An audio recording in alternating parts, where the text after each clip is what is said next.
Somos una institución líder en Colombia y América Latina.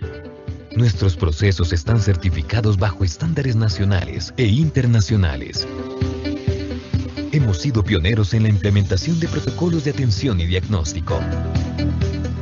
Nos complace ser un referente en la atención médica de alta complejidad. Contar con servicios clínicos calificados con excelencia.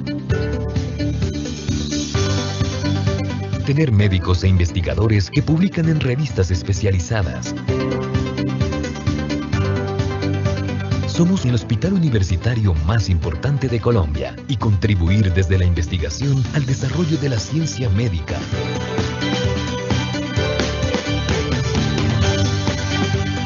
Pero lo que más nos importa es eso que nos alienta, el bienestar de nuestros pacientes y sus familias.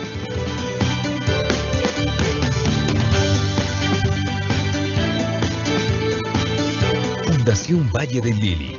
Excelencia en salud al servicio de la comunidad.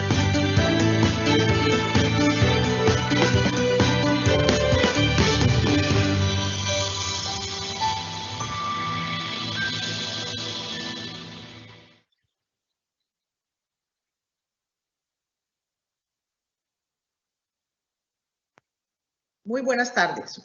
Con gran satisfacción quiero hacer la apertura de este encuentro internacional virtual sobre anestesia en trasplante pulmonar. Un esfuerzo del grupo de trasplante pulmonar, específicamente la doctora Indira Cujiño, anestesióloga de trasplante pulmonar, con el apoyo de la Sociedad Colombiana de Anestesia y Reanimación y la Sociedad de Anestesia y Reanimación del Valle del Cauca. Durante 3 viernes consecutivos se podrá hacer una comunicación global, dado los beneficios de la virtualidad, en donde muchísimas personas de varios sitios de trasplante pulmonar podrán compartir con todos ustedes sus experiencias en la anestesia del trasplante pulmonar, desde la monitoría, el uso de vasoactivos, líquidos, transfusión sanguínea, monitoría con ecocardiografía, hasta el manejo de la ventilación mecánica, la utilización de ECMO y una conferencia muy interesante de la técnica ex vivo en trasplante pulmonar. Creo que la virtualidad que nos ha sido presionada para tenerla en esta época post-pandemia ha hecho posible adicionalmente que haya una comunicación muchísimo más fluida entre los entes académicos para poder compartir con todos los conocimientos. Sean ustedes bienvenidos a este primer encuentro sobre anestesia en trasplante pulmonar.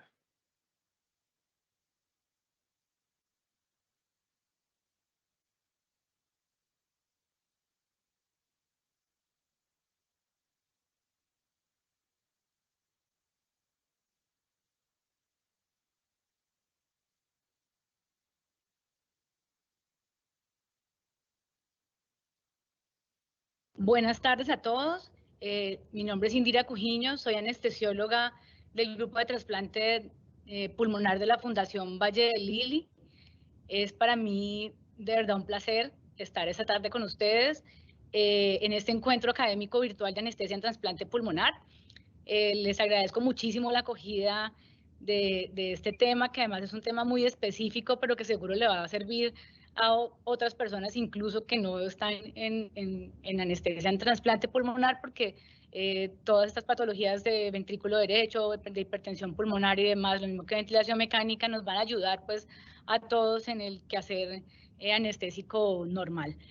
Les agradezco porque son en total 914 personas inscritas a este encuentro académico.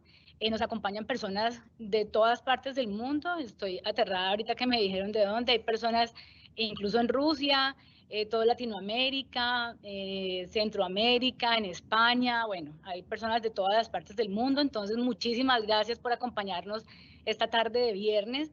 Como dijo la doctora Granados, ahorita vamos a estar 3 viernes consecutivos en el mismo horario. Los esperamos los días siguientes acompañándonos igual que hoy.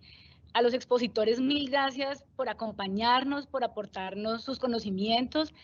Todos son personas que trabajan en hospitales muy grandes, en donde hacen muchísimos pacientes de trasplante pulmonar y tienen una experiencia increíble que seguro nos va a ayudar a todos a enriquecer nuestros conocimientos. Así que muchísimas gracias a todos. Me alegra mucho tenerlos aquí. Me piden aquí en la clínica que les recuerde a todos que para poder llevar como el récord de la participación en el simposio tienen que hacer sus preguntas unas a través del chat y al final les vamos a responder todas, esa es una recomendación, y la otra es que deben diligenciar el formulario de asistencia que también aparece en el chat. Eso nos va a poder llevar como un registro de las personas que están participando. Bueno, a continuación, invitamos a la doctora Carmen Beatriz Gómez.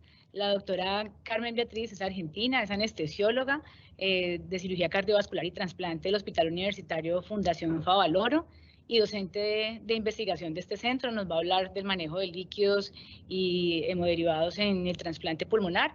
Bienvenida, doctora Carmen, muchísimas gracias por acompañarnos.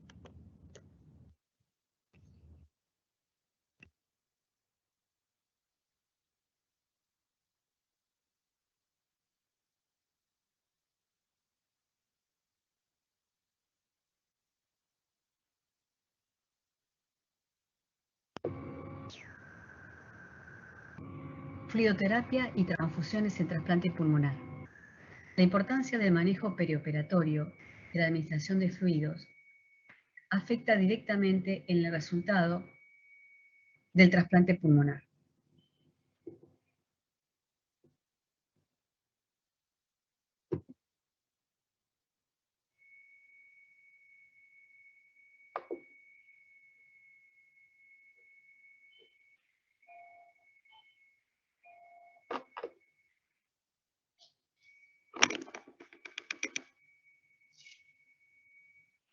Objetivos: mantenimiento del adecuado volumen intravascular, homeostasis quirúrgica, homeostasis anestésica.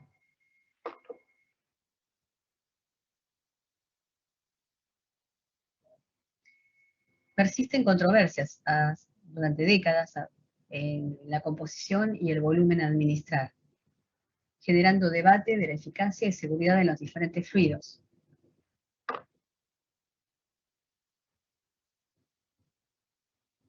Y sus consecuencias pueden ocasionar hipovolemia cuando se administran menos, y si persiste esa hipovolemia puede llevar a la hipoperfusión tisular. Si se excede en la administración de fluidos, hipervolemia, y si persiste, lleva a la disfunción multiorgánica. Por ello los extremos son malos y deberíamos considerar a los fluidos como fármacos, donde por prescripción farmacológica las indicaciones serían resucitación, reemplazo y mantenimiento. Y considerarlos como una droga a cada uno de esos fluidos, sus dosis, la duración y los efectos adversos.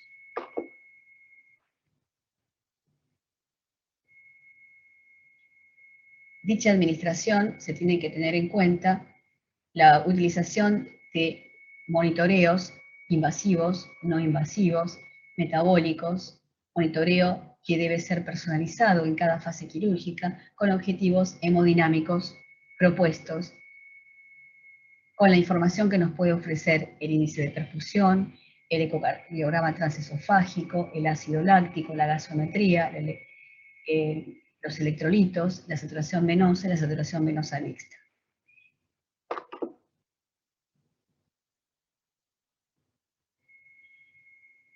Y las estrategias de administración de fluidos en pacientes críticos se suman las consideraciones que tienen que ver con la fisiopatológica las estructurales, el mantenimiento de órganos, el abordaje anestésico quirúrgico y el soporte mecánico.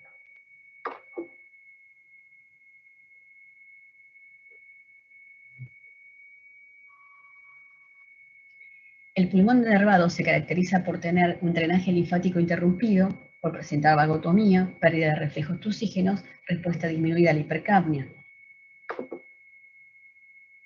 Los vasos linfáticos, su estructura anatómica vital, indispensable para la fisiología pulmonar, su interrupción vulnera la función del implante. El glicocálice endotelial es una red de macromoléculas que recubre el corazón y los vasos sanguíneos y linfáticos, contribuye a la regulación del flujo sanguíneo, asegura las funciones metabólicas y hemodinámicas locales. Mantiene la homeostasis y el tono vascular, regula fuerzas mecánicas, liberación de óxido nítrico, barreras antioxidantes, limita el acceso de macromoléculas e inhibe las vías procoagulantes, contrarresta la inflamación. Su degradación oxidativa ocasiona una superficie proinflamatoria, alteración de la producción de óxido nítrico, vasoconstricción, daño oxidativo, pérdida del balance oncótico, extravasación de macromoléculas, exposición de moléculas de adhesión, agregación plaquetaria, migración leucocitaria. Y el donante pulmonar, por sus cambios hemodinámicos, inflamatorios y simpáticos, impactan en la elevación de la presión capilar e incremento de la permeabilidad capilar.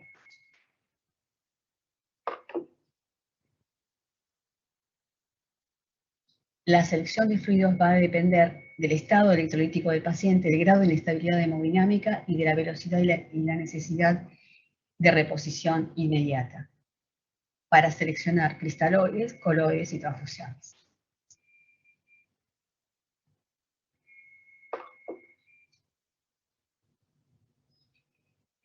El fluido ideal sería el que presenta un aumento sostenido y predecible del volumen intravascular.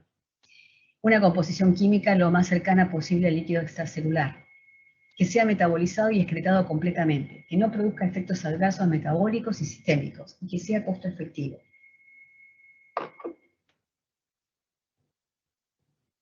Los cristaloides son soluciones a base de agua y sales. Tienen bajo costo y tienen escasos efectos adversos.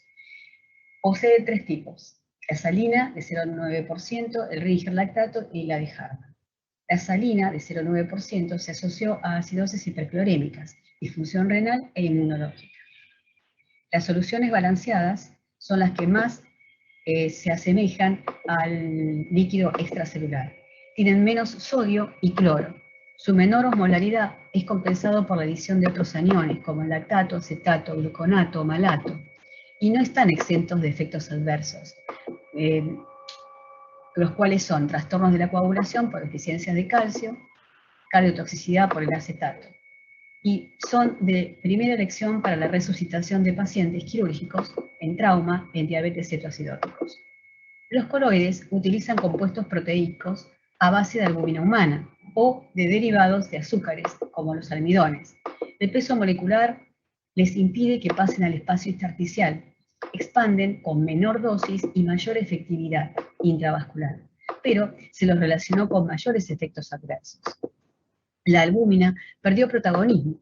Su costo y estudios que cuestionan su beneficio clínico y su relación con el aumento de la mortalidad en resucitación no encontraron una superioridad en sobrevida ni en parámetros hemodinámicos comparado con los cristaloides.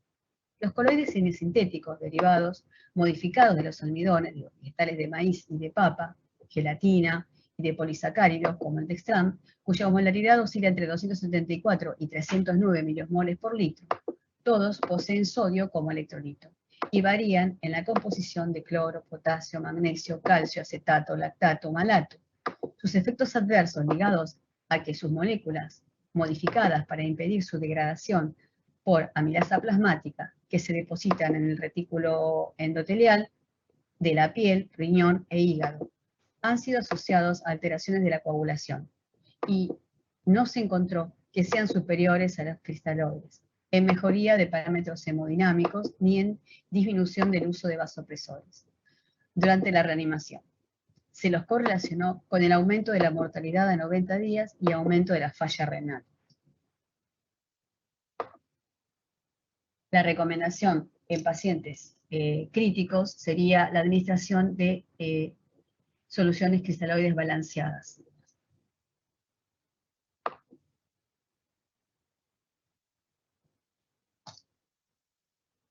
En la selección de fluidos, ninguno cumple con todas las características ideales, pero fueron muy buenos para los que se crearon. Aún no existen parámetros bioquímicos ni hemodinámicos certeros que permitan identificar a pacientes tributarios de fluidoterapia y evaluar el grado de hidratación preciso. En una revisión de fluidoterapia intravenosa en pacientes en el perioperatorio y pacientes críticos, se los ilustró con fases dinámicas de resucitación, de optimización, de estabilización y de evacuación. Y con ellas distintos grados y disciplinas de abordaje de administración de fluidos, que son entre, en la parte de rescate, de resucitación, la administración de acuerdo a las pérdidas en forma temprana, y para mantener su hemodinamia. Y en una forma en que tenga que ver con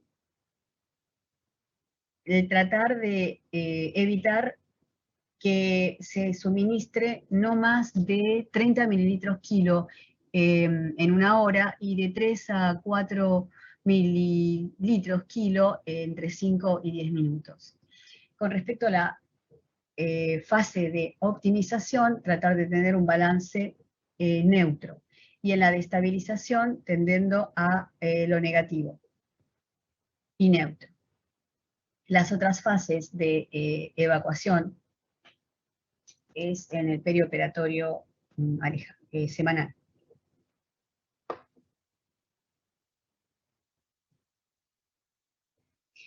Nosotros estamos en las fases de resucitación, optimización y estabilización durante el intraoperatorio.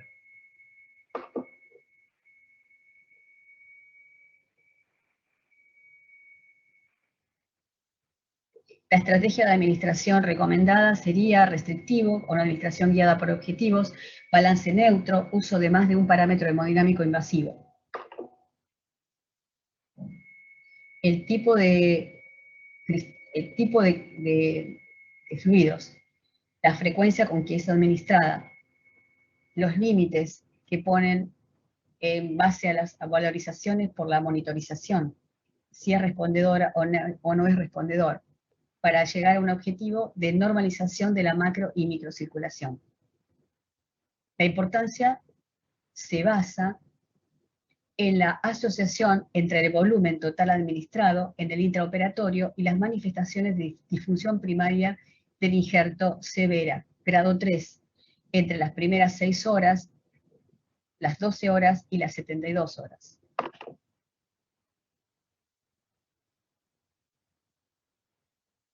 El manejo intraoperatorio, utilización de agentes vasoconstrictores, norepinefrina, fenilefrina, vasopresina, y si hay cambios en el índice cardíaco, la necesidad de inotrópicos.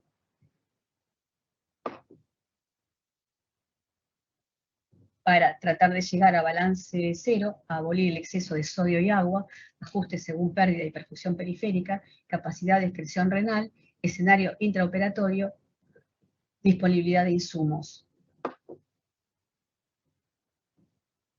El estándar de elección en las recomendaciones de procedimientos cardiotorácicos son cristaloides balanceados, no recomendación del uso de GES como rutina, objetivo dirigido a balance cercano a cero y ARM protectiva. ¿Cuándo debemos administrar derivados sanguíneos? Cuando tenemos que mantener la volemia, reponer la capacidad de transporte, prevenir o tratar la coagulopatía, medidas de reanimación urgente y consideraciones clínico-quirúrgicas.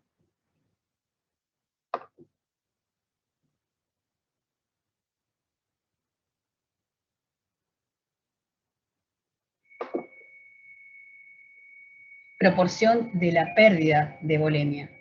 Verificar la represión capilar, presión arterial y frecuencia cardíacas comprometidas, una hemoglobina por debajo de 8, disparan la reposición volémica, una hemorragia activa e inminente.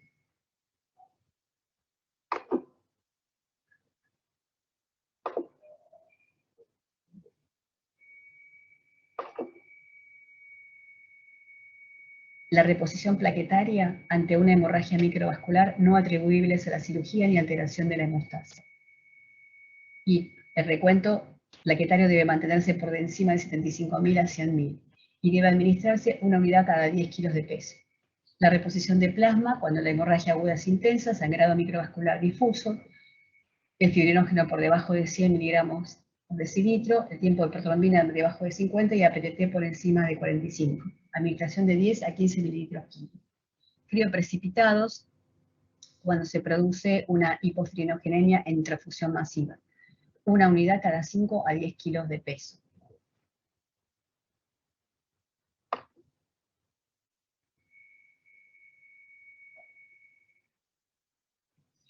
Enfatizar en la seguridad de la transfusión. Leucorreducción, aloinmunización, utilización de filtros, reducción de riesgo de citomegalovirus y HLA, reducción del porcentaje de rechazos utilizando derivados irradiados.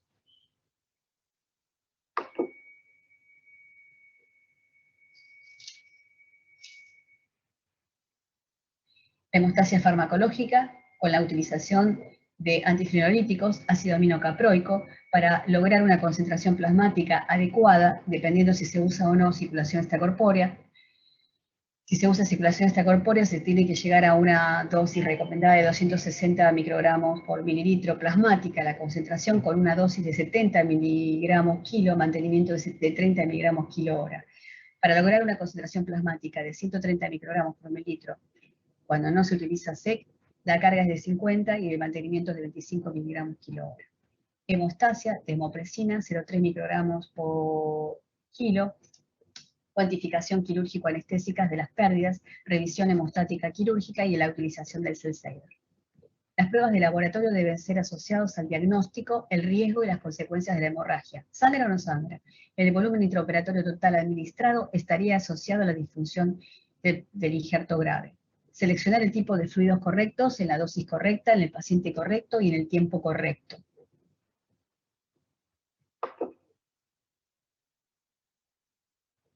Hay un cambio de paradigma.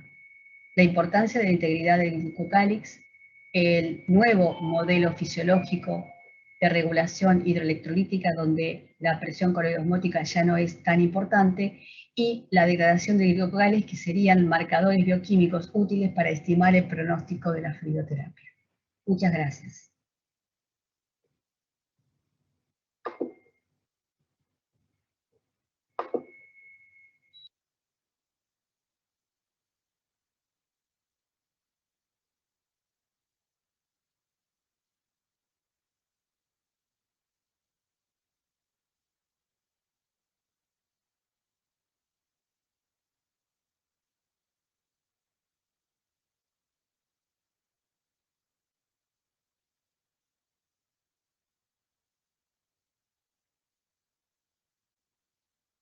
Muy interesante la presentación. A continuación, le damos la bienvenida al doctor José Luis Díaz. José Luis Díaz es un anestesiólogo también colombiano que está en Estados Unidos. Él es anestesiólogo cardiovascular intensivista, director de cuidado intensivo cardiotorácico y de soporte circulatorio mecánico y de trasplante, director del Fellowship de cuidado crítico, director de ecocardiografía en cuidado crítico, del Texas Heart Institute, Baylor College of Medicine en Houston, Texas. José Luis, es un placer de tenerte aquí. Además, a José Luis lo conozco hace muchísimo tiempo. Es compañero casi de mi esposo de medicina, entonces es una alegría grandísima tenerlo acá. Además, estuvo aquí en la Fundación Valle de Lili hace mucho tiempo en cuidado intensivo. Entonces, bienvenido, José Luis, a tu casa. Qué alegría tenerte aquí. Buenas tardes, mi nombre es José Luis Díaz Gómez y tengo el gusto de participar en este evento internacional virtual acerca del manejo del trasplante pulmonar. Quiero agradecer en especial a la doctora Cujiño por la invitación. Mis conflictos de intereses son básicamente aquellos relacionados con la Sociedad de Cuidado Crítico. Tengo el privilegio de representar todos los anestesiólogos en los Estados Unidos en la Sociedad de Cuidado Crítico y soy el único representante del estado de Texas. Yo represento la sociedad ante el National Board of Echocardiography y de nuevo también represento a la sociedad con el Joint Commission y con la Asociación Americana de Ecocardiografía. Ninguno de los contenidos que tengo en esta presentación tiene que ver con mi papel en esta representación por la sociedad.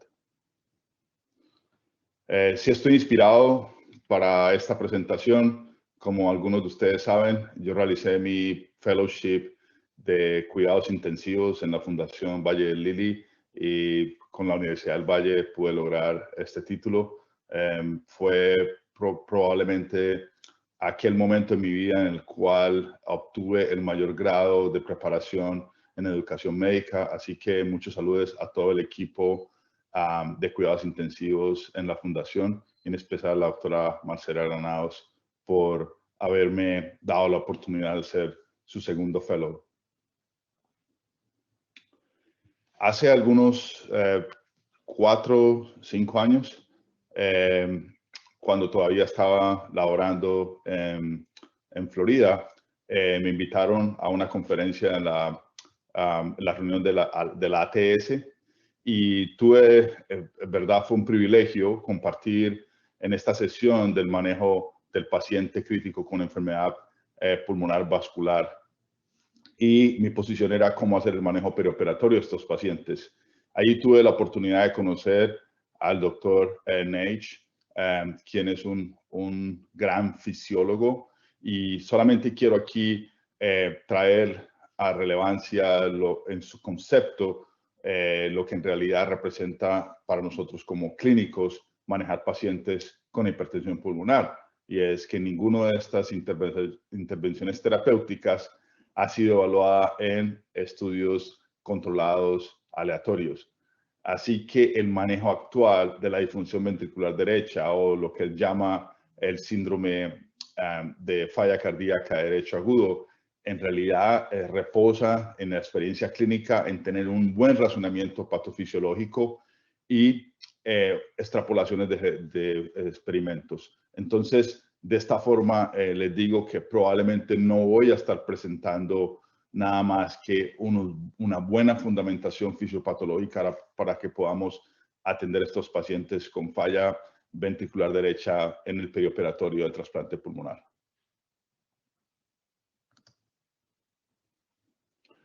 Empecemos por la definición. La definición perioperatoria de disfunción ventricular derecha son aquellos pacientes que están en choque, que su índice cardíaco está por debajo de 2 litros por minuto por metro cuadrado y la presión venosa central está elevada.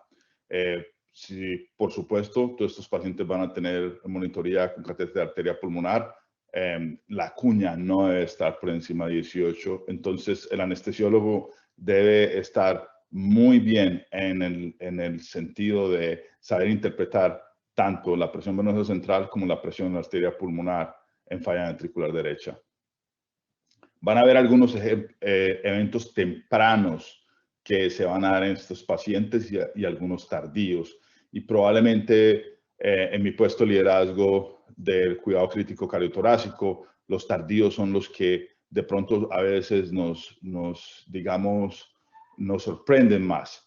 Pero vamos a ver los tempranos. Inicialmente, algunos de estos pacientes requieren transfusiones, algunos hacen lesiones de reperfusión, algunos hacen reacción a la protamina, y hay veces que hacemos casos en los cuales los pacientes requieren revascularización miocárdica y hemos tenido problemas con injertos coronarios perfundiendo el ventrículo derecho, y por eso hay que tener muy claro todo el manejo quirúrgico. Por los tardíos no es que se presenten de pronto una semana después, probablemente es entre el segundo y quinto día, y es allí esos pacientes que no son extubados en las primeras 24 horas, que siguen sangrando, que siguen coagulopáticos, que siguen en shock, y entonces el equipo de cuidado intensivo puede caer de pronto en una situación en la cual están dando más sobrecarga hídrica, tienen que enfrentar las arritmias en estos pacientes, el soporte ventilatorio de pronto se aumenta y esto empieza a afectar la función ventricular derecha. Algunos de los pacientes presentan taponamiento y claro, siempre la sepsis va a estar allí y siempre hay que sospecharla. Lo más importante del evento patofisiológico es el aumento de la poscarga ventricular derecha. ¿Y cómo se llega allá? Bueno, básicamente en el perioperatorio van a haber varias condiciones que van a predisponer a estos pacientes a que hagan sobrecarga del ventrículo derecho. Por ejemplo, una vez, les voy a mostrar en la siguiente filmina, una vez las resistencias vasculares pulmonares están aumentadas, esto va a llevar a que la presión intracavitaria se aumente y entonces la presión de gradiente de perfusión del ventrículo derecho está afectada. De esta forma, el paciente tendrá disfunción ventricular derecha. Pero si ustedes tienen claro que el paciente también pueda tener una falla ventricular izquierda, pueda tener más transfusiones de las debidas o tenga lesión de reperfusión, conlleva a más disfunción ventricular derecha. Otros eventos que precipitan o que contribuyen a que sea más grave la isquemia ventricular derecha, la hipotensión, o como les dije yo, que el injerto venoso que se le ha puesto a este paciente para revascularización miocárdica tenga problemas, se ocluya, y hemos tenido casos. Entonces, la disfunción ventricular derecha va a tener tres principales repercusiones. La principal aquí, como la ven, si el ventrículo derecho no bombea, pues el gasto cardíaco va a ser bajo, o sea, no le va a llegar nada al ventrículo izquierdo. La interdependencia ventricular es importante y tienen que tener en cuenta que el agrandamiento o si el aumento del tamaño del ventrículo derecho va a causar disfunción distólica ventricular izquierda por el desplazamiento del septo. Y finalmente, el ventrículo derecho también puede disfuncionar desde el punto de vista diastólico y esto es lo que abre estos foramen ovales permeables, causando hipoxemia y más congestión igualmente desde el punto venoso sistémico. Entonces, como ven, es una fisiopatología muy clara que empieza con el aumento de la poscarga ventricular derecha. Cuando estábamos hablando de la isquemia ventricular derecha, es bien importante en el manejo general nunca dejar que estos pacientes estén hipotensos. Como ven en esta gráfica, el ventrículo derecho necesita buena perfusión tanto en diástole como en sístole. De esta forma aquí ven cómo en la perfusión, la presión de perfusión coronaria en sístole es de 95 milímetros de mercurio, cuando la comparan con el ventrículo izquierdo, que es de 0. Es decir, que para el ventrículo derecho necesita ser perfundido tanto en sístole como en diástole, en contraste al ventrículo izquierdo que preferencialmente se perfunde en diástole. Esta era digamos, la secuencia que yo quería mostrarles cuando estaba hablando de aumento de la poscarga ventricular derecha. Esto es básicamente un video que está mostrando cómo estos pacientes que tienen hipertensión pulmonar de algún grado antes del trasplante, ven cómo esos vasos pulmonares van a terminar rígidos y imagínense unas líneas, unos tubos de conducción que son rígidos y solamente quiero que queden con ese concepto. Estos tubos se vuelven rígidos. Y esto es lo que ocurre. Entonces, ¿por qué es importante? Es importante porque cuando analizamos los factores que llevan a aumento de la presión arterial pulmonar, ven como el 80% de ellos son relacionados al aumento de la resistencia vascular pulmonar. ¿Cuáles son esos factores? Hay unos factores directos como la hipercapnia, hipervolemia, hiperinflación y los hidrogeniones. Por eso los puse los hypers. Hay unos otros factores que son los hypos, la hipoxemia, la hipotermia, la hipoinflación e inclusive el dolor. Estos factores de aumento de resistencia vascular pulmonar no se deben dejar de controlar desde el postoperatorio inmediato. De igual forma, si hay un aumento en la presión arterial izquierda porque el ventrículo izquierdo está fallando, eso también nos aumenta la presión arterial pulmonar. Entonces ya va, este es 80%, y el otro 10%, y quiero hacerles una salvedad aquí. Pacientes que se le aumente mucho el gasto cardíaco, por ejemplo, los pacientes con falla crónica hepática, cirrosis, que tienen un alto gasto cardíaco, lo quiero traer a colación acá. Este es otro contexto en el cual, cuando empezamos inotrópicos en difusión ventricular derecha y tenemos este vaso rígido que ya se los había mostrado acá, ese aumento de ese gasto cardíaco viniendo del ventrículo derecho puede aumentar la presión arterial pulmonar por la sencilla razón de que ya tienes ese cambio plexogénico aquí en el cual el vaso arterial está rígido y al aumentar el volumen de eyección ventricular derecho va a generar mayor presión arterial pulmonar. Y eso es importante porque muchas veces empezamos a manejar a estos pacientes, la presión arterial pulmonar se aumenta y todo el mundo cree que el paciente está peor. Y les voy a mostrar más adelante por qué no está peor. Entonces, tenemos claro que casi siempre las elevaciones agudas de la resistencia vascular pulmonar van a llevar a falla ventricular derecha. Pero aquí viene un concepto adicional y es el desacople ventricular arterial, y que luego vamos a ver cómo lo podemos ver con la evaluación ecocardiográfica.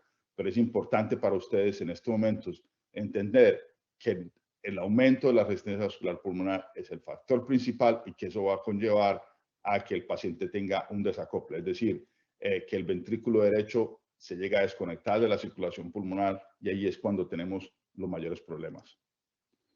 Tengo que usar mi apellido por algún motivo bueno, entonces siempre le digo a mis residentes, este es mi abordaje diagnóstico, y es en el cual yo básicamente la manera como hago el abordaje diagnóstico y de manejo es usando ecocardiografía y el catéter de arteria pulmonar. Con la ecocardiografía, lo primero, como les dije, descarto que no haya disfunción ventricular izquierda y luego me voy a la evaluación completa del el ventrículo derecho, inicialmente de manera cualitativa y luego cuantitativa. Y, por supuesto, siendo una persona apasionada por el ultrasonido y viendo el valor del ultrasonido pulmonar, tengo que ponerlo allí. Y por el catéter de arteria pulmonar vamos a hablar de los gradientes entre el ventrículo derecho y la arteria pulmonar. Por supuesto, clásicamente hemos medido la saturación venosa mixta, el índice cardíaco y las resistencias vasculares pulmonares. Y la pendiente en diástole del ventricular derecha es algo que les quiero mostrar, que es bien interesante. Normalmente, cuando ustedes tienen un catéter de arteria pulmonar y pudieran registrar la presión pulmonar y a la vez la presión ventricular, normalmente esta pendiente, esta onda diastólica del ventrículo derecho debe ser horizontal. Y el gradiente entre la presión arterial pulmonar y ventricular debe ser menos de 6 milímetros de mercurio. Cuando el paciente está haciendo disfunción ventricular derecha, esta fase diastólica dentro del ventrículo derecho se vuelve ahora empinada. Ya no es horizontal, se vuelve empinada. Y cuando ya el paciente empieza a fallar, se vuelve como una raíz cuadrada. Entonces se llama el signo de raíz cuadrada. Y como ven aquí, el gradiente entre la presión que se genera en el ventrículo y la arteria pulmonar es más de 6 milímetros de mercurio. De tal forma entonces que ustedes tienen una evolución como van de normal a disfunción y a falla ventricular derecha. Y como les dije, la importancia de saber interpretar entonces la presión venosa central cuando están dentro del quirófano y apenas el paciente salga del quirófano. Entonces, como ven aquí, ven como la onda Y descendente toma esa pendiente y esto nos va a facilitar un buen monitoreo perioperatorio. Yo he realizado abordaje, lo he hecho, la persona que lo escribió inicialmente fue André Denault en Canadá, y hace unos 4 o 5 años lo empecé a hacer, en el cual este es un SWAN en el cual Este es para poner marcapaso a través del SWAN. Entonces, este puerto sale al ventrículo derecho. Entonces, de esta forma puedo obtener el registro de la onda ventricular derecha. Esta es la clásica de la arteria pulmonar y esta es la clásica de la presión arterial derecha o la presión venosa central. Entonces, aquí ven cómo la pendiente está horizontal. Y este entonces es el registro que puedo obtener. La presión arterial pulmonar, la presión dentro del ventrículo derecho y la presión arterial derecha. Este es un ejemplo en el cual el paciente inició con hipotensión sistémica y hipertensión arterial. Y como ven aquí, la presión venosa central era 24.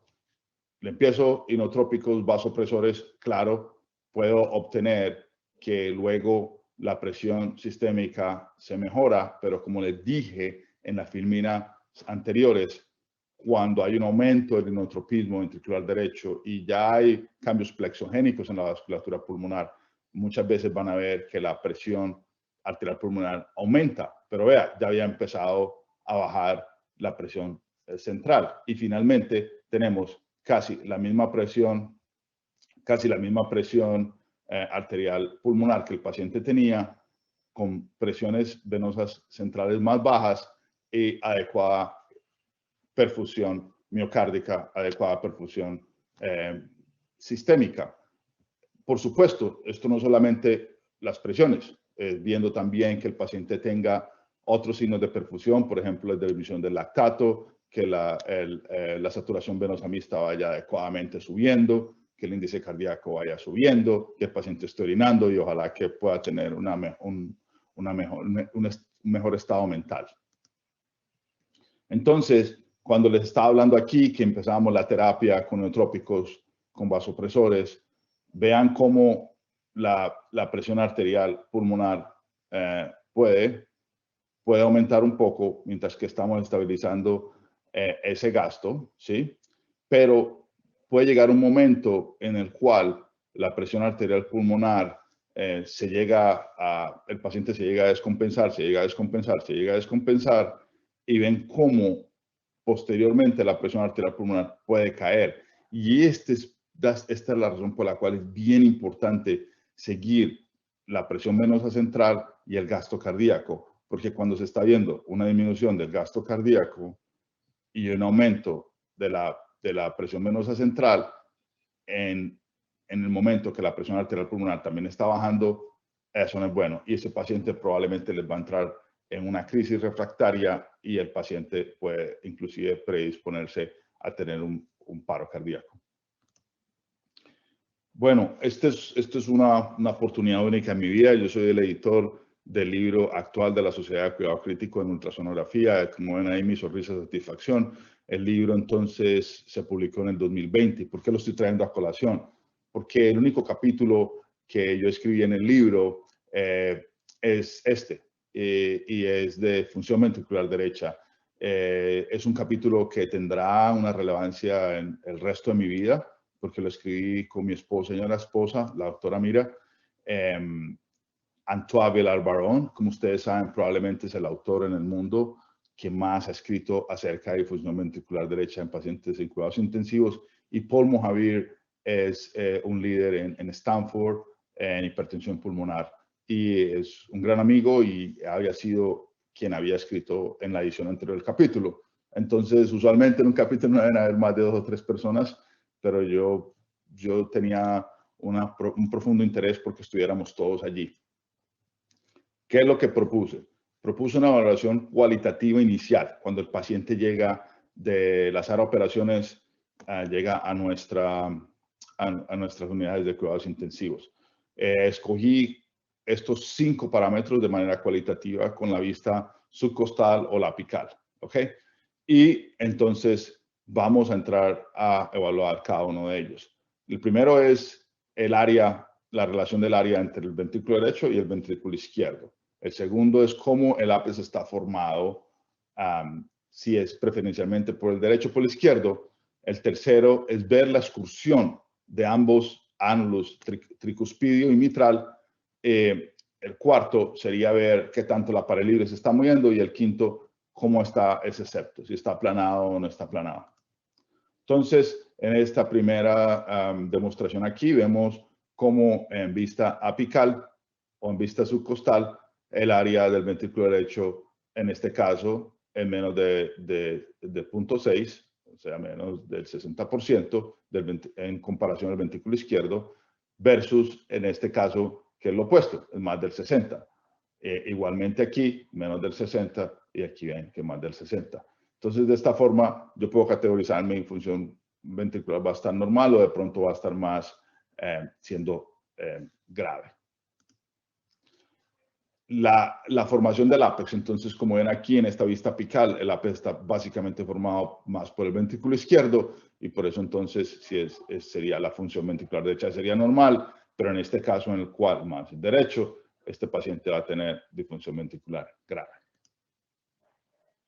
Y así se vería en la vista subcostal. Este es bien importante y siempre le digo a los fellows, yo no tengo que andar midiendo TAPSI necesariamente, así a vista. La evaluación cualitativa es súper importante, sobre todo en esas situaciones periarresto cardíaco. Como ven aquí, normalmente la excursión, todos lo sabemos, la TAPSI es un valor más alto que la MAPSI.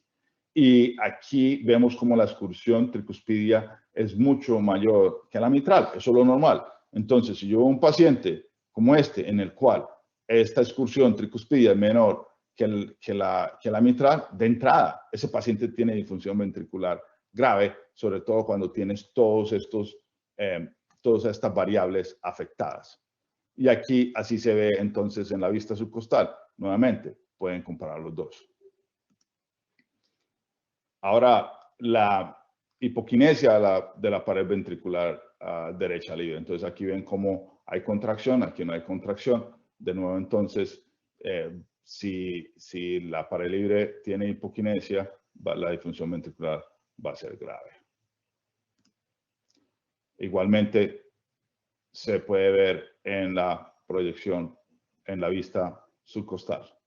Y finalmente, ese aplanamiento del septo es importante. Quiero confiarles algo acá.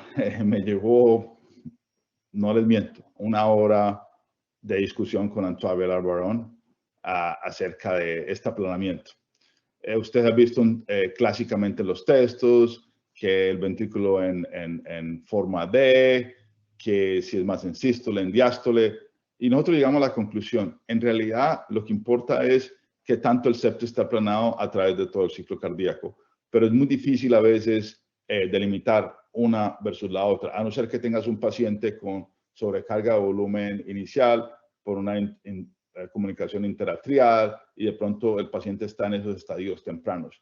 Pero es más importante ver si ya hay un efecto de esa sobrecarga, digamos, de volumen, ya tiene un impacto en sobrecarga de presión. Y por esa razón, aquí pusimos solamente el aplanamiento y ver que si es en la mayoría del ciclo cardíaco, sabemos que la presión está de manera directa aumentada.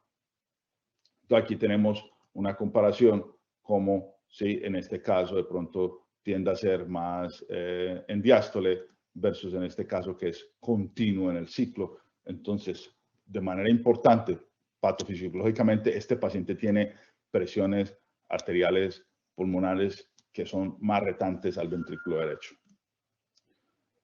Esta es otra publicación que realicé y la quiero compartir porque, digamos, es lo que puedo producir cuando estoy acompañado por las personas que son, pero más importante cuando tengo el tiempo para pensar en mi práctica, qué puedo hacer distinto y de esta forma, entonces, tratar de ayudar a nuestros pacientes. Esto es una manera alterna de realizar una evaluación de la función ventricular derecha. Normalmente, entonces, saben que siempre la gente de la excursión, los colegas tratan de evaluar la excursión del ángulo tricuspidio en la vista apical. Yo propuse que fuera subcostal. Y como en ese momento vivía cerca del mar, entonces le puse CTAC. Ese es Subcostal Echocardiographic Assessment of Tricuspid Annular Kick. Si bien aquí es como si le estuviera dando una patadita algo o estuvieras jugando pues con un balón de fútbol, sí, estuvieras haciendo kicks. Entonces, ¿cómo lo realizamos con la vista subcostal? Aquí tenemos la posición del ano tricuspidio en diástole y luego vemos cómo en sístole excursiona y entonces la excursión, aquí la ven, ahí ven el annulus kick, o sea, la patadita, y voy a utilizar el modo M y entonces aquí cuando utilizo el modo M puedo obtener la excursión. En este caso fue de 2.4. Bueno, nosotros pudimos comparar ambos, cómo se comportaba el CTAC versus el TAPSE en pacientes con función ventricular normal o con disfunción ventricular moderada o severa. Y obtuvimos que el CTAC se correlaciona muy bien con el TAPSE e incluso en todos los estadios de disfunción ventricular. Esto lo hicimos en pacientes con hipertensión pulmonar, por supuesto, y con disfunción ventricular. Entonces, veamos este ejemplo. Este es uno de mis pacientes. El paciente llegó, vista subcostal, entonces allí tengo, o sea, la cavidad se ve casi igual que el ventrículo izquierdo. Aquí estoy viendo la excursión de tricuspidia. Voy a mi vista subcostal con la vena cava inferior. Tomo aquí 0.8, ¿sí? El delta entre CTAC y TAPSE que obtuvimos en promedio fue de 3 milímetros, 0.3, o sea, 0.3 centímetros. O sea que en este caso esto equivaldría a una TAPSE de 1.1. Este es otro caso, un paciente después de trasplante pulmonar y está un poquitico así como borderline. O sea, yo diría que la disfunción está probablemente en el grado moderado, ¿sí? Y aquí ven la excursión. Y ese paciente entonces había salido del quirófano con dobutamina, le agregamos epinefrina, ¿sí? Y aquí vemos cómo entonces cuando agregamos epinefrina y después una dosis baja de milrinone, ven cómo la función ventricular se optimizó. Ven aquí la patadita, el annulus kick, y luego tenemos de 1.4 subió a 1.78 más 0.3, esto equivale a un TAPSE de 2 centímetros, por encima de 2 centímetros, o sea que tuvimos un efecto directo positivo. Fue el primer trabajo al respecto en el 2016 y los únicos otros dos investigaciones ya hablan ellos, pues, no, por supuesto no le pueden poner CTAC, ponen como subcostal TAPSE, entonces me complace que por lo menos podemos generar algunos estudios en los cuales se lanzan unas hipótesis y ustedes no saben lo riguroso que fueron los cardiólogos con esta revisión de este manuscrito, porque me estaban pidiendo inclusive cardiorresonancia para validarlo, pero ustedes saben que la cardiorresonancia no es práctica, un paciente intubado, y cómo lo iba a hacer, es decir, sosteniendo un valsalva o respirando, etcétera. Entonces, afortunadamente pude defender el principio de por qué sí podría ser válido y ahorita me satisface ver estos dos nuevos artículos con similares resultados. Yo he hablado del acople entre el ventrículo derecho y la arteria pulmonar. Normalmente, esto lo podemos hacer, esa valoración se puede hacer con eco transtorácico y eco transesofágico. Yo espero que el doctor Burbano de pronto profundice más en el eco transesofágico. Fue el acuerdo que tuvimos con la doctora Cujiño. Entonces, cuando uso el eco transtorácico, la vista basal al nivel del tracto de salida del ventrículo derecho, puedo utilizar Doppler pulsado y normalmente este es el VTI que puedo obtener, o sea, el trazo con velocidad en tiempo integral, la integral velocidad-tiempo. Entonces, esto normalmente podemos decir que tiene una forma piramidal y es una interacción normal. ¿Qué pasa aquí? Hay un flujo anterógrado, ¿sí? Que está en verde, y hay un flujo que trata de ser un retrógrado, o sea, que es como que se devuelve. Y esto es lo que genera el flujo observado, este desde el punto de vista hemodinámico, este desde el punto de vista ecocardiográfico. Entonces, tiene que tener claro que el ventrículo derecho tiene 3 porciones. La entrada, la salida y la porción apical. ¿Por qué traigo esto? Esto es del capítulo que escribí. Porque aquí se dan cuenta, y es importante que tengan muy claro, que ambos, el eco transtorácico y el eco transesofágico, son complementarios, y esta sería la vista que ustedes pudieran utilizar, ¿sí?, para interrogar la salida del ventrículo derecho. Entonces les estaba mostrando la vista de eje corto a nivel basal, pero como les digo, con TI, con eco transesofágico, sería la influjo y salida del ventrículo derecho. ¿Qué pasa? Es normal verlo en forma piramidal, pero hay veces esa interfase anatómica y fisiológica puede tener una muesca en la mitad, muesca al final. ¿Qué representa eso? Bueno, resulta que el flujo anterógrado es este en verde y el flujo retrógrado va a ser este en azul. El flujo retrógrado es activamente hacia atrás, o sea, un paciente que tenga hipertensión pulmonar, ¿ok?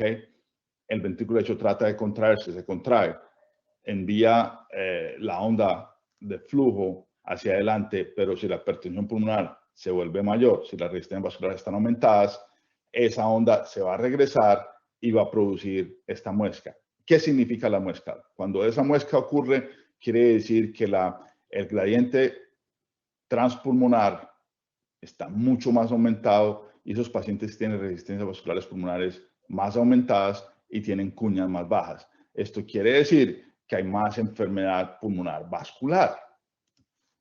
Entonces, estos son gráficas, de nuevo, en mi capítulo, en el cual tenemos un paciente. Normalmente, ahí voy, normalmente su apariencia piramidal, pero cuando empiezan a tener problemas, pueden tener la muesca al principio, la muesca al final. Entonces, es otra variable que es muy importante de tener en cuenta. ¿Por qué?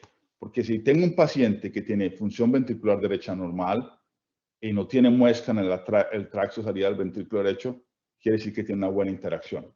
El ventrículo derecho se está comunicando con la arteria pulmonar bien, no hay esa desconexión, están acoplados. Pero si tengo un paciente que tiene disfunción ventricular derecha y tiene una muesca, sobre todo en la mitad de la sístole, ese paciente depende de poscarga. Es decir, que ese paciente hay que bajarle la poscarga a como de lugar. Y si hay paciente que tenga disfunción ventricular derecha sin la muesca, de pronto el aumento de la poscarga no es tan significativo y de esta forma entonces podemos entender nuestras intervenciones cómo van a afectar al paciente. ¿Por qué esto es importante?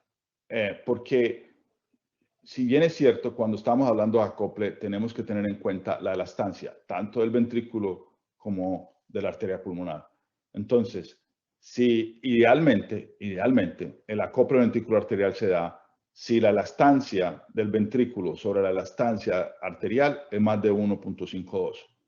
Es decir, que en cualquier momento en el cual la elastancia arterial, es decir, ese retorno elástico de la arteria pulmonar se aumenta mucho, esta relación se va a invertir y va a ser menos de 1.5, va a ser de pronto 1. Y si eso ocurre, ahí es cuando se da el desacople. Por esa razón, aquí ustedes tienen en esta gráfica cómo tienen un paciente con disfunción ventricular que tiene el acople mantenido. ¿Qué pasa cuando se desacopla? Como ven aquí, este es un paciente que de entrada está manejando más altas presiones y de entrada ven cómo no es capaz de eyectar tanto.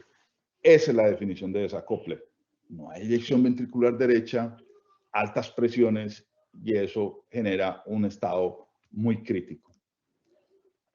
Por supuesto, estas son unas imágenes pues, que grabé apenas hace unas semanas y cuando me invitaron a esa conferencia en el ATS, hablaba del futuro, ahora es el presente. Ahora muchos de estos pacientes, cuando tenemos problemas en la unidad de cuidados intensivos, de qué está pasando, trato entonces de pedir el strain. El strain es importante porque nos da de pronto una mayor especificidad en la valoración de estos pacientes. Y aquí tenemos otro caso en el cual vemos ya después de terapia inotrópica cómo el strain se vuelve más favorable para este paciente. ¿Por qué quería mostrar eso? Porque el único estudio que hay acerca de el valor de la función ventricular derecha después de trasplante pulmonar viene del grupo en Cleveland, donde en realidad tengo mis mejores gratos momentos de educación, porque fueron los que me dieron la oportunidad de venir a este país. Así que el doctor Burbano les podrá decir cómo este grupo pudo mostrar que la función ventricular derecha después de trasplante pulmonar en realidad es pronóstica. Y entonces ven aquí cómo ambos, el strain post-trasplante y la presión sistólica pulmonar fueron predictivas. Entonces por eso les estaba mostrando cómo el strain creo que en los siguientes años se va a imponer como otra medida para estar seguro que los pacientes están teniendo una evolución adecuada. Aquí entonces ven cómo estos pacientes que tenían hipertensión pulmonar y tenían disfunción ventricular derecha, ven cómo la sobrevida era la peor. ¿Cómo vamos a manejar a estos pacientes? Esta gráfica de este colega de Stanford es fundamental. Y básicamente ustedes ven aquí cómo hay que manejar la contractilidad disminuida, la hipotensión, como se los dije. Hay la hipervolemia, los pacientes ya van a estar en algún momento en el cual no van a poder manejar bien sus líquidos, y esto es lo que les había dicho del manejo de la resistencia vascular pulmonar. Entonces, de nuevo, hago énfasis en ese manejo de la isquemia. Hay que ser bien agresivos con la hipotensión, a como dé lugar inicialmente estabilizar. Esa es una parte fundamental, tener los inotrópicos. Y cuando utilizar diálisis versus diuréticos, voy a hacer referencia a eso más tarde. Y como le dije, esto es lo básico. Todos nuestros residentes, todos nuestros fellows saben que un paciente saliendo de trasplante de pulmón no puede tener ninguno de estos problemas, y eso casi que se supone que no debe cuestionarse. Ningún paciente debe estar hipóxico, ningún paciente debe estar hipercárbico, ni debe tener dolor, ni podemos tener parámetros ventilatorios muy altos. Entonces, si un paciente que sale de trasplante de pulmón, hay veces está teniendo algo de sangrado y tiene disfunción ventricular, es una situación bien delicada allí, porque la manera de hidratar a esos pacientes no necesariamente es dándole 1 litro en 20 minutos. Yo doy más mini bolus, sobre todo si ya veo que hay signos de disfunción ventricular. Trato de que la presión venosa central está no más de 15 y trato de ver cuál es el gasto cardíaco que estoy logrando con ella. Por supuesto que hago la ecocardiografía y veo cómo ese septo interventricular de pronto está desplazándose a la izquierda o no. Y es importante eso. Y nunca dejo que la cuña esté más arriba nunca dejo que la presión venosa central sea mayor que la cuña. Y tenemos una relación muy estrecha con nuestros nefrólogos y empezamos hemofiltración, ultrafiltración, cuando ya tenemos hipervolemia, sobre todo en pacientes que tienen función renal limítrofe. Acá es distinto, la terapia renal continua es manejada por los nefrólogos, pero pues están están con un contacto estrecho con nosotros. Y aquí ven cómo es importante tener en cuenta que básicamente el soporte ventilatorio, las presiones ventilatorias son bien importantes. O sea, la idea es tener unas presiones plató por debajo de 30 y volumen corriente alrededor de 6.000 litros por kilo, con un PIB bajo. Y aquí ven cómo las presiones ventriculares derechas se aumentan, haber aumentado el PIB hasta 8, y una vez se baja el PIB a 2,5, nuevamente bajan. Definitivamente es importante mantener esto en cuenta. La ecocardiografía y el catéter de Swan-Ganz les van a dar esa información. Desde el punto de vista de manejo farmacológico, les voy a decir, estas son las dos vías que más utilizamos en el perioperatorio. Esta es la vía más certera, con la cual tenemos mayor eficacia. Sin embargo, en las dos instituciones que he trabajado previamente, han también desarrollado protocolos con prostaciclina inhalada actualmente en Baylor. Yo diría que la gran mayoría en trasplante de pulmón, yo diría que el 80% de nuestros pacientes salen con óxido nítrico cuando tenemos cualquier duda de que hay problemas con hipertensión pulmonar o disfunción ventricular, y el otro 20% lo hacemos con epoprostenol. Como ven aquí entonces, el óxido nítrico es costoso, por eso hay que tener criterios. Entonces lo tenemos, si la hipertensión pulmonar la pudimos documentar durante el acto anestésico, ¿sí? La presión venosa central está aumentada y la disfunción ventricular, aquí no hay duda. Pero hay que tener en cuenta, si la saturación venosa mixta está baja, si ninguno de estos dos, entonces no está indicado. No está indicado, y esto es una forma como uno puede bajarle el costo. Como saben, entonces, la función del óxido nítrico sería dilatar aquellas unidades que están abiertas, y por eso el match entre ventilación y perfusión es mejor alcanzado. Esto no está aumentando la sobrevida y nada de eso. Lo que te hace es mejorar la oxigenación y de manera directa la dilatación de la vasculatura pulmonar. Con respecto a los inotrópicos y vasopresores, esto es como lo hacemos acá. Como les digo, es solamente una guía. Si el caso no hubo mayor problema durante el caso, la mayoría de las veces salen con una dosis baja de dobutamina. Siempre empiezan a tener hipotensión, se pone primero la vasopresina. Acuérdense que tiene un efecto endógeno directo de producción de óxido nítrico a nivel endotelial en pacientes con hipertensión pulmonar. Si el paciente todavía necesita más apoyo inotrópico, entonces ya empezamos a tener uso de epinefrina, y el mejor sinérgico sería milrinone, y ya si el paciente persiste con hipoperfusión, norepinefrina. Si el paciente hace de pronto fibrilación auricular y no hemos podido controlar bien la frecuencia cardíaca, usamos infusiones de fenilefrina también. Y desde el punto de vista de soporte mecánico durante la discusión, entonces en la sesión de preguntas les puedo aclarar más. En resumen, el Impella RP no lo utilizamos casi. Nuestros cirujanos no están muy seguros que el dispositivo sea tan eficaz. En realidad, nuestro caballito de batalla básicamente ha sido el Protect Duo o el Tandem. Yo diría que el Protect Duo está tomando, sobre todo después de todo lo que afrontamos con COVID aquí durante la segunda ola, el Protect Duo, los cirujanos se sintieron todavía mucho más cómodos con él. Y por supuesto, el ECMO, el VA ECMO es una modalidad muy versátil. Entonces les puedo dar más detalles en aras de tiempo, les puedo dar más detalles después cómo vamos de una modalidad a la otra, y no quiero extenderme mucho al respecto porque no sé cuáles sean las disponibilidades desde el punto de vista logístico. Estas son modalidades que tienen complicaciones, que son costosas y que todavía no hay estudios definitivos de que uno sea superior al otro.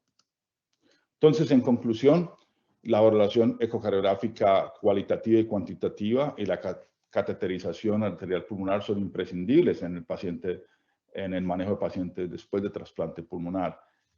Nuestro CTAC es una buena alternativa al TAPSI, y espero que alguno de pronto la trate de utilizar allá en la fundación, o alguno de los otros participantes en este foro. Y la evaluación del acople ventricular arterial es importante en pacientes con disfunción ventricular derecho. Créame, es bien importante. Finalmente, el manejo médico estándar está guiado al control del aumento en la resistencia vascular pulmonar, dar inotrópicos, vasopresores, la ventilación mecánica y la fisioterapia deben ser acuciosas. De esta forma, entonces, me despido. Muchísimas gracias por la invitación de nuevo, doctora Coutinho, y espero que tengamos una sesión con muchas preguntas. Gracias.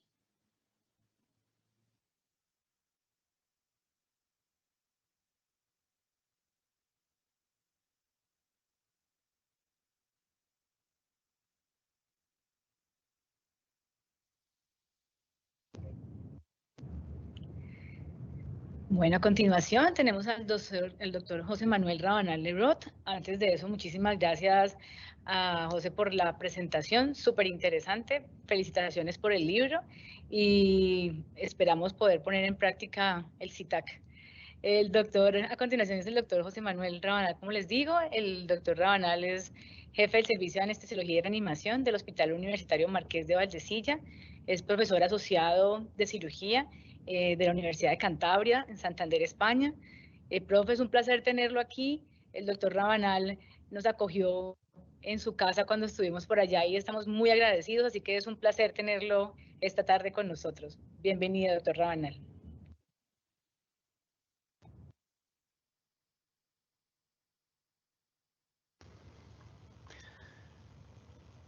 Bien, buenos días. Soy José Manuel Rabanal, jefe de Servicio de Anestesiología y Cuidados Críticos Postoperatorios del Hospital Universitario Marqués de Valdecilla en Santander, España. Quiero agradecer la invitación a participar en este encuentro virtual sobre anestesia en trasplante de pulmón y en especial a la doctora Indira Cugino.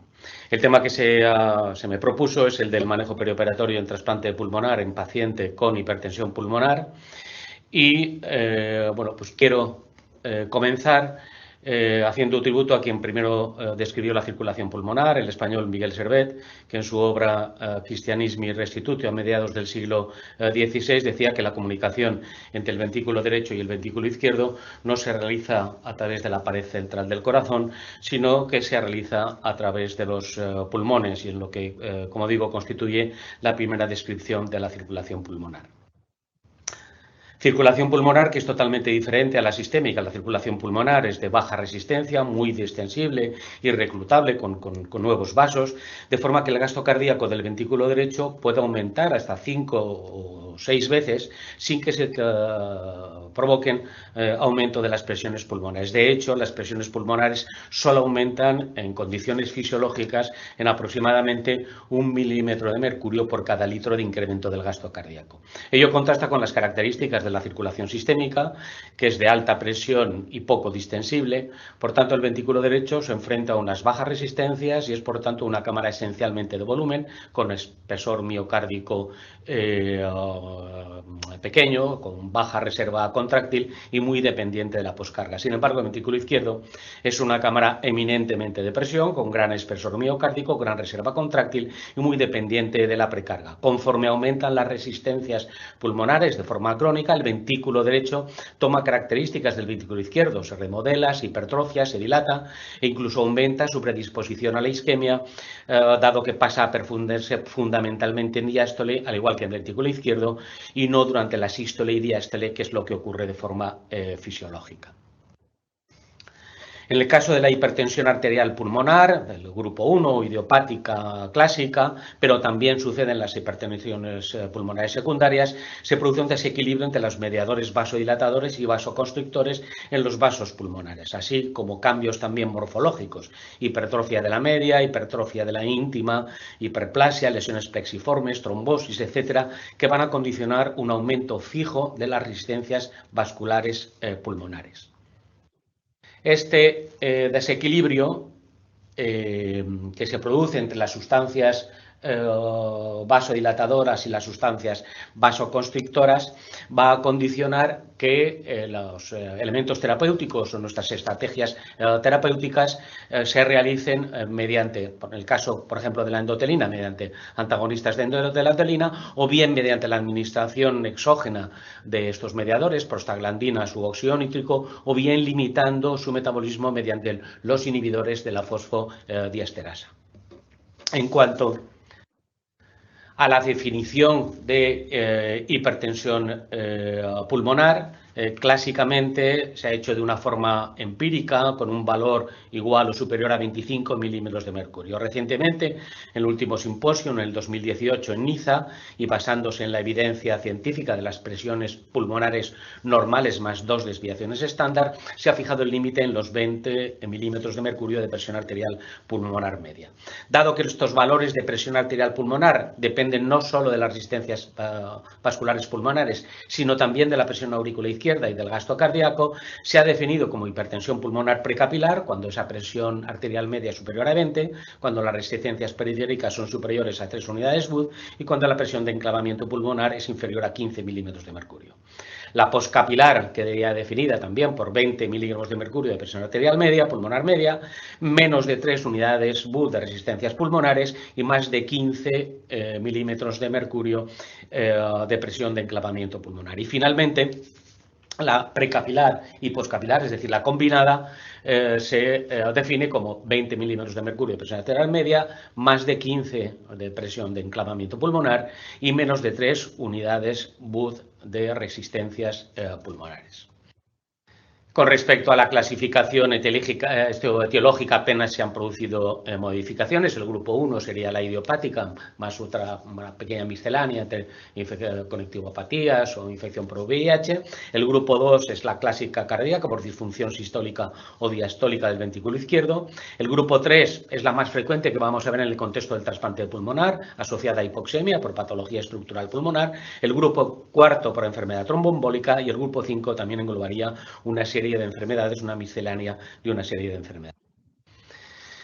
En lo que respecta al protocolo diagnóstico, no voy a comentar mucho, salvo decir que para el anestesiólogo es esencial la información tanto de las pruebas de función respiratoria, la difusión del monóxido de carbono, la gammagrafía pulmonar, esencial en el caso del trasplante bipulmonar para tener conocimiento por qué pulmón comenzar, evidentemente se inicia siempre que es posible técnicamente con el de menor función, los resultados de la ecocardiografía y, sobre todo, los resultados del cateterismo cardíaco.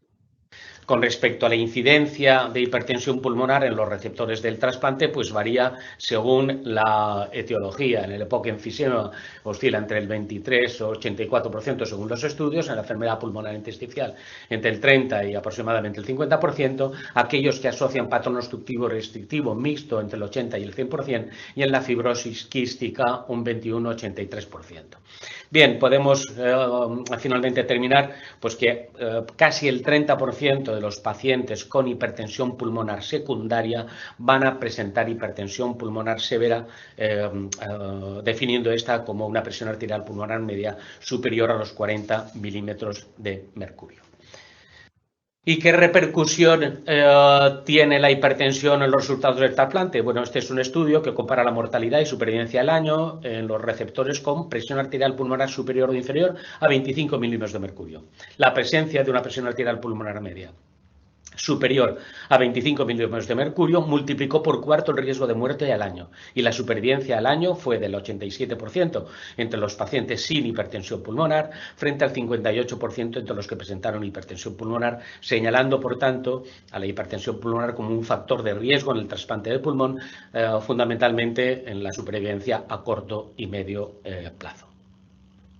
Estos son los datos del registro internacional con más de 60.000 pacientes que pone de manifiesto que 2/3 de los trasplantes son bipulmonares, 1/3 unipulmonares y que apenas un 3% lo son en receptores con hipertensión arterial pulmonar del grupo 1. Y como se puede comprobar, pues prácticamente, y como es lógico y luego comentaremos, el 100% de los pacientes recibieron trasplante bipulmonar.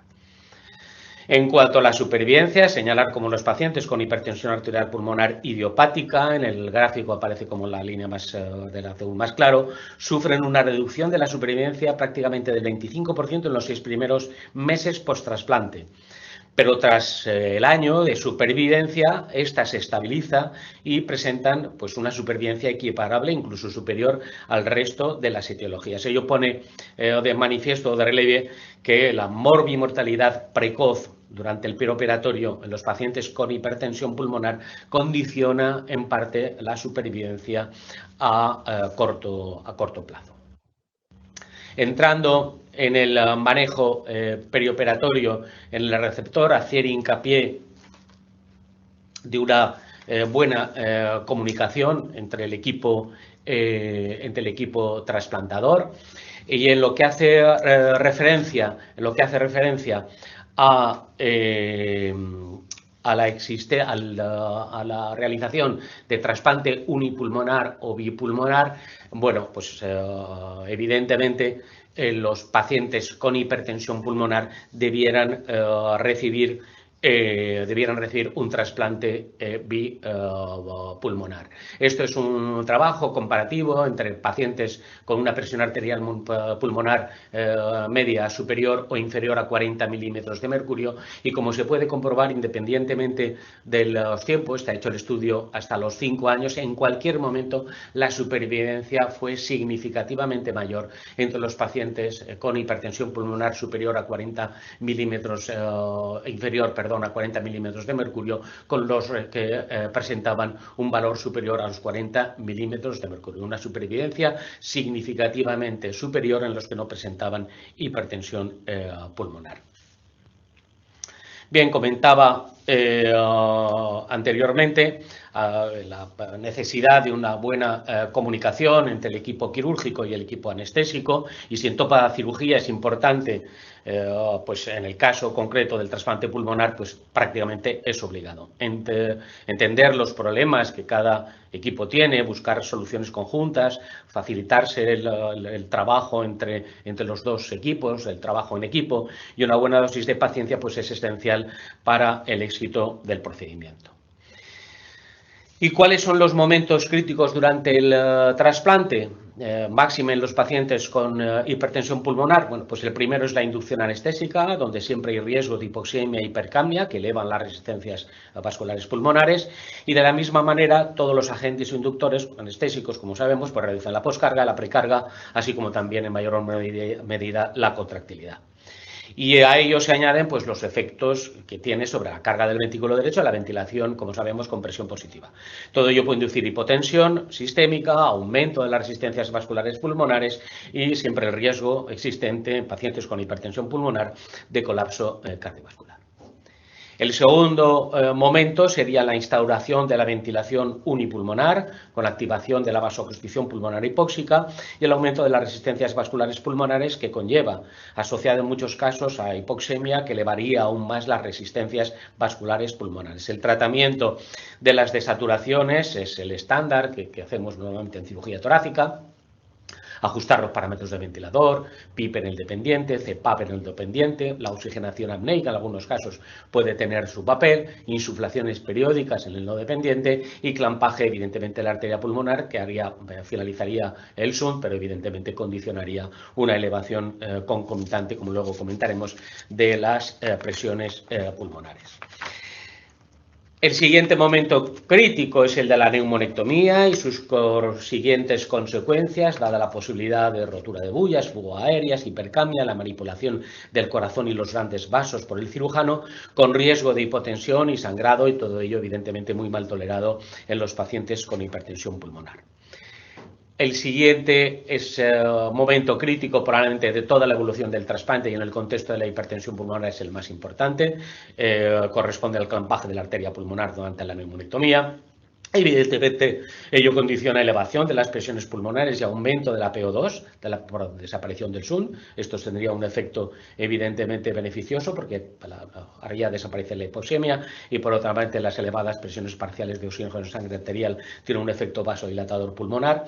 Es necesario, desde luego, hacer un test, esperar por lo menos 5 minutos antes de continuar con la neumonectomía para comprobar la hemodinámica o los valores de la presión arterial, del gasto cardíaco, de las presiones pulmonares, de la saturación de sangre venosa mixta y del comportamiento del corazón, sobre todo el corazón derecho, mediante el ecocardio, y tomar en base a ello pues, una decisión de entrar o no en ECMO o bien continuar, como digo, sin asistencia.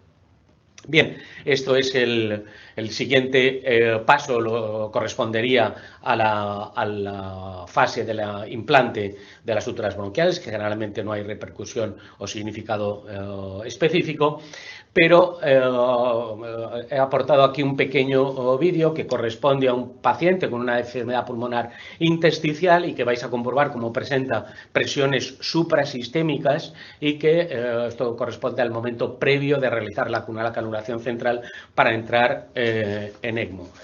Señalar en el vídeo las presiones, como veis aquí, suprasistémicas, en rojo la presión arterial, las saturaciones más o menos la mantienen, en amarillo serían 91-35 las presiones pulmonares, un patrón restrictivo con FiO2-1, fijaros que el gasto del ventrículo derecho se mantiene, un índice cardíaco de 4,4, la fracción de eyección es muy bajita, del 26%, está hecho con un catéter de arteria pulmonar de última generación, también mantiene las saturaciones en sangre venosa mixta y saturación cerebral regional de oxígeno, las mantiene. Pero fijaros las características, esto es la ventilación, estamos en ventilación unipulmonar con un poquitín de CPAP. Y fijaros las características del corazón. Esto que parece en primera línea, desde luego, no es el ventrículo derecho, este es el ventrículo derecho, este es el ventrículo izquierdo, desviación septal por fenómeno de interdependencia ventricular, un ventrículo derecho totalmente hipertrófico y evidentemente en esta situación pues no queda más remedio que proceder a la asistencia mediante ECMO. Bien, otro elemento o momento crítico durante el trasplante lo correspondería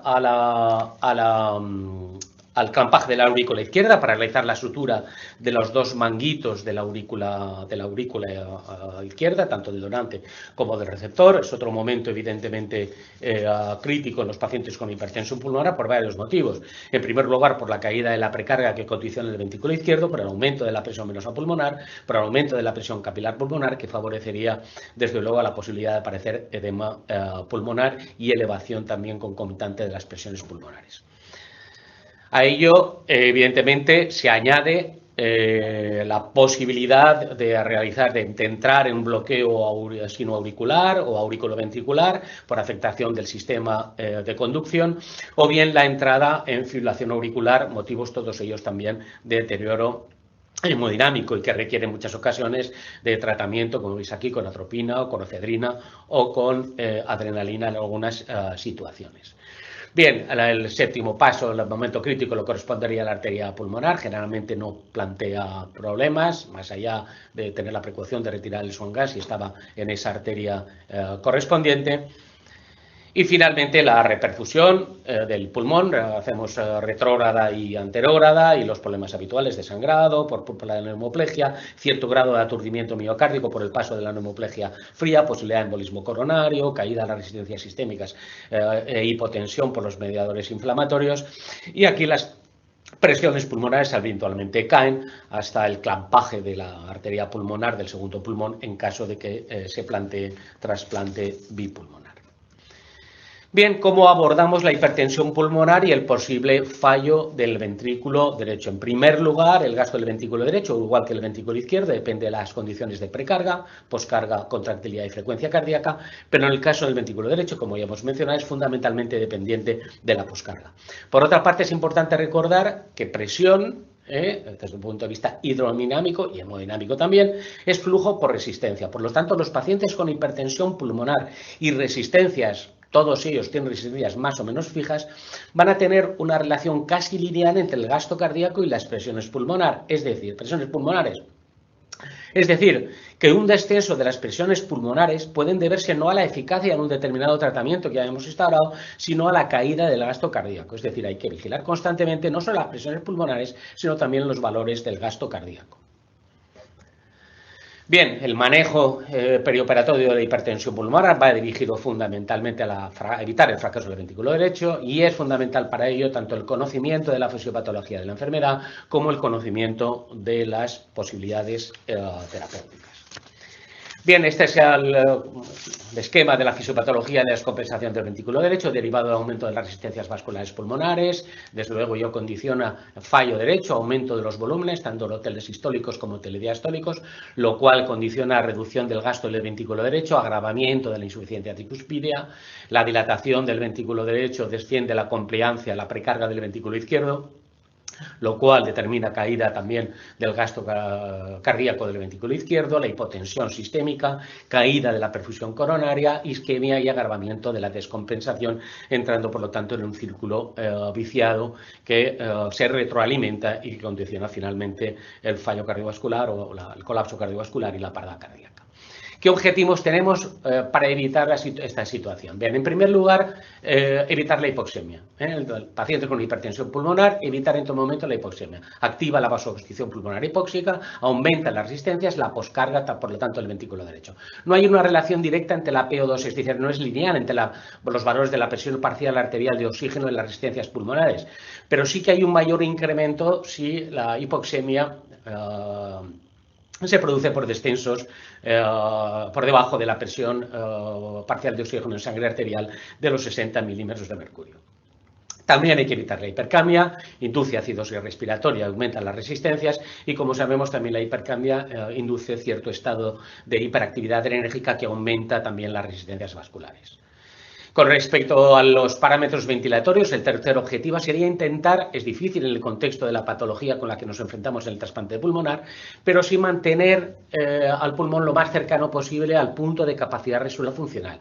Como vemos aquí, en relación con los vasos alveolares y extraalveolares, las resistencias vasculares pulmonares aumentan tanto en pulmones hiperinsuflados como en pulmones atelectasiados. Por lo tanto, desde el punto de vista ventilatorio, es muy difícil en muchísimas ocasiones intentar aproximarnos lo más posible a una porción estática próxima a la capacidad residual funcional.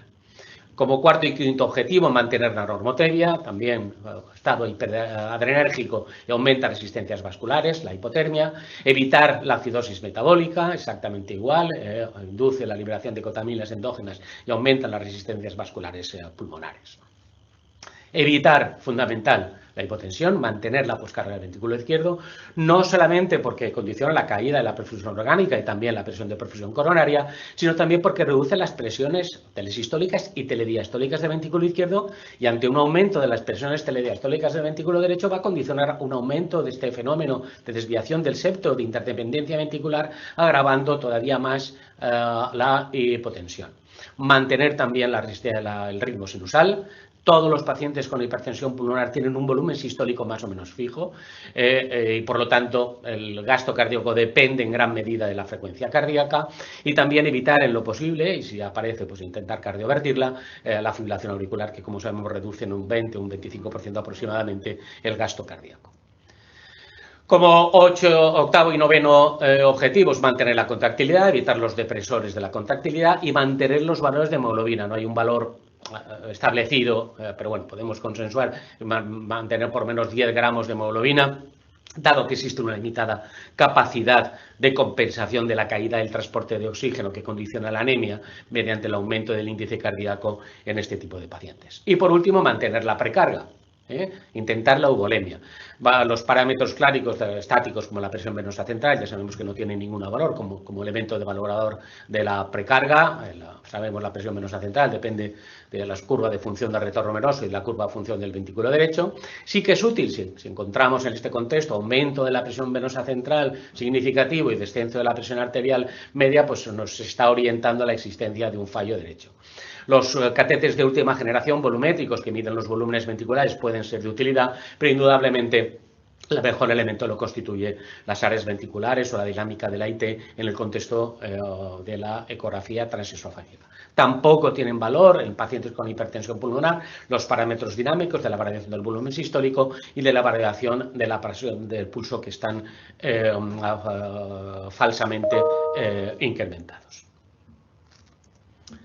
Bien, con respecto a la anestesia general, en la inducción hay muchos casos descritos en la bibliografía de parada cardíaca tras la inducción anestésica. Nosotros hacemos la inducción anestésica con bajas dosis de midazolam, bajas dosis de opiáceos y etomidato. Llevamos más de 700 trasplantes y afortunadamente no tenemos tenido ningún caso de colapso de parada cardíaca tras la inducción anestésica. Con respecto al mantenimiento, nosotros utilizamos una inhalatoria con sevoflurano.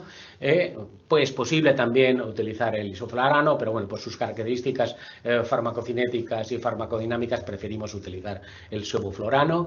Nada que decir con los opiáceos, es más importante la titulación que el opiáceo en sí. Y con respecto a la ventilación mecánica, pues ya hemos comentado un poco, evidentemente dependerá de las características mecánicas del sistema de los pulmones que vayamos a someter al trasplante. Nada tiene que ver una un enfisema, como bien sabemos, como un paciente con un patrón restrictivo, con un paciente con hipertensión pulmonar primaria. En caso de fracaso del ventrículo derecho, medidas generales, lo hemos comentado, FiO2-1, intentar, es difícil en el contexto del trasplante, pero intentar hiperventilar de forma moderada, intentar alcanzar los 35, por lo menos 40 milímetros de mercurio de CO2, compensar la acidosis mediante bicarbonato, otro metanol, hasta alcanzar alrededor de 7,4 de pH, intentar mantener la normotermia y evitar catecolaminas endógenas. Tan perjudicial es una anestesia muy profunda como una anestesia muy superficial. Como medidas específicas, los vasodilatadores, algunos de ellos no los vamos a utilizar, que se utilizan en clínica, los antagonistas del calcio o los antagonistas de la endotelina. Y sí que vamos a utilizar o podemos utilizar los prostanoides o los análogos de la prostaciclina. En el caso concreto de pacientes que vengan con perfusión subcutánea intravenosa de prostaglandinas, generalmente epoprostenol o tepostolín, nosotros lo mantenemos, nos retiramos y mantenemos evidentemente durante todo el trasplante las bombas de infusión subcutáneas que lleva el paciente. Hay mucha bibliografía, no voy a entrar en ello, pero hay mucha bibliografía con respecto a la utilización de las prostaciclinas en el contexto del trasplante, de cirugía cardíaca, de cirugía torácica y en el contexto también de trasplante de pulmón. Y nosotros sí que tenemos experiencia con respecto a la administración de Ilopros, que es un análogo de la prostaglandina, que es soluble en salino y lo administramos por vía nebulizado con un nebulizador ultrasónico que tenéis en la imagen, el AeroNeb Pro. Se conecta en la rama inspiratoria esta pequeña cazoleta, administramos 5 o 10 microgramos disueltos en 2 mililitros de suero salino y lo administramos aproximadamente en unos 15 minutos. Ahí tenéis colocado, evidentemente retiramos el filtro y lo colocamos al final de la rama expiratoria. Esto es un trabajo que presentamos de la asociación del Ilopros nebulizado, del óxido nítrico y sildenafil oral durante el trasplante de pulmón. Y bueno, pues como podéis comprobar, observamos una caída significativa de la presión arterial media de los 5 minutos a los 30 minutos de su administración y lo mismo sucedió con el gasto cardíaco, un incremento también significativo a los 5 minutos y a los 30 minutos de la administración del Ilopros. Nosotros utilizamos también los inhibidores de la fosfodiesterasa tipo 5, el sildenafilo, a dosis de 40 miligramos. Inicia de acción administrado, lo administramos justo cuando pasa el paciente al quirófano con un pequeño sorbito de agua. Se puede administrar también una vez realizada la inducción anestésica a través de la sonda nasogástrica. Inicia su acción a los 15 minutos, dura aproximadamente unas 2 horas, reduce la resistencia vasculares pulmonares y eleva el gasto cardíaco y, como sabemos, también su contraindicación con nitratos. Existe la posibilidad, nosotros no tenemos experiencia de sildenafilo por vía intravenosa, se administra dosis de unos 10 o 20 miligramos por vía intravenosa, pero como todo agente intravenoso tiene efectos no selectivos, también sistémicos, y puede producir hipotensión y aumentar el shunt intrapulmonar e inducir hipoxemia. También encontraréis mucha bibliografía de lo que acabo de comentar, tanto en contexto de cirugía cardíaca, la utilización del sildenafilo, como en el caso del trasplante de pulmón. Y por último, dentro de los vasodilatadores, el óxido nítrico. Relaja el músculo liso, tiene un efecto selectivo. Nosotros lo utilizamos de forma sistémica a 10 o 20 partes por millón. Se elimina por vía renal, uniéndose a la hemoglobina. Y la precaución siempre de la toxicidad por dióxido de nitrógeno, que hay que monitorizar de forma sistemática. Recordar también cuando se suspende la posibilidad de efecto rebote. Nosotros antes utilizábamos el Optinox, ahora utilizamos el Noxbox. Conocer, nosotros no tenemos experiencia, pero hay grupos que utilizan los donantes de óxido nítrico, tanto en la nitroglicerina como el nitroprusiato, como incluso la milrinona, que es un inhibidor de la fosfodiesterasa tipo 3, por vía inhalada con aceptables resultados como vasodilatador pulmonar en pacientes con hipertensión pulmonar. Hemos dicho mantener también la presión de perfusión. El agente ideal es la noradrenalina, en efecto alfa-1 y alfa-2, mínimo beta-1, es decir, mejoraría también un poquito la contractilidad. Aumenta las resistencias sistémicas, pero también puede aumentar las resistencias pulmonares, sobre todo cuando se superan los 0,5 microgramos kilogramo minuto.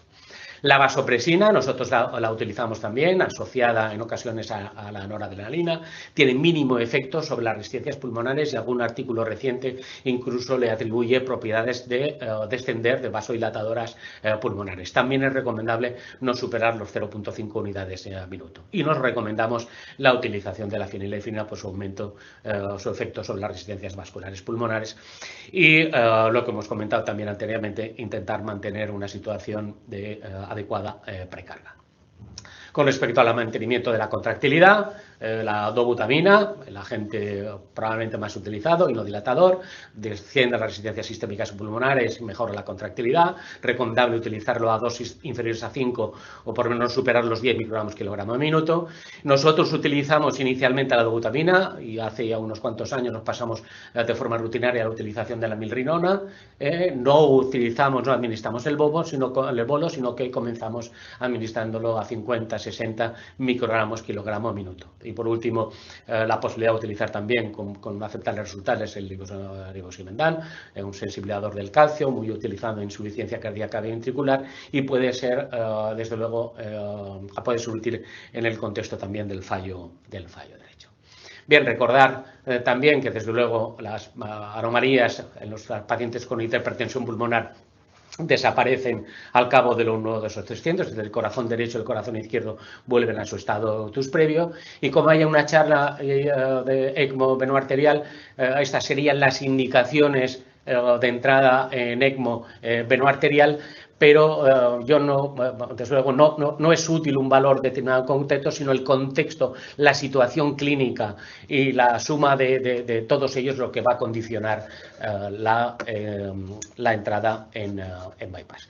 Y nada más, muchas gracias.